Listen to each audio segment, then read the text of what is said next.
Ko e loto whakaaho ki ha whakaloto lahi mo ha whakatua melie me he wholofola.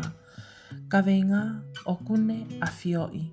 Poto wholofola sa me tolu fitu, ves fitu, nofo whakalongo koe ki he eiki o tatali ki a teia, o a teke haaki ho haa koe uhi ko hataha o ku takamanu ia.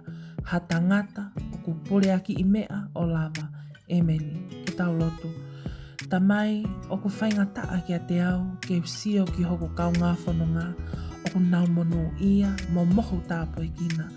Ka o ku ikai ke nau whai e ki nau tō ai whina ngalo ai awhiona. Eiki, toko ni i mo au ke utui, o ku ke awhioi, ai mea koto ape.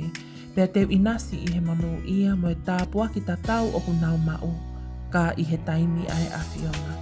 Io o ku ke awhioi e ku mea koto ape. Toko ni i au ke oa te whakatatau e ku mo ui ki he kakai ke he, ka ke wanga whaakataki mo tatali ki ho o taimi. I ho hua whapesi sukalaisi ko koe hoku whakamo ui e meni. Whakamaloat ke te koe ku ke kau mai ke ta lotu he hawani, tawangi ke mau ha aho fie fia mo mohu tāpu e kina.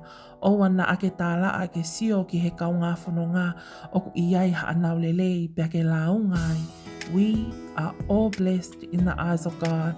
Lotu mau pe ki he eiki he whainga mali ko toa pe ho o mo ui pia e whakaai he eiki ho o ngahi whia mau. Subscribe for daily prayers of hope and encouragement from the Bible. Thank you and God bless.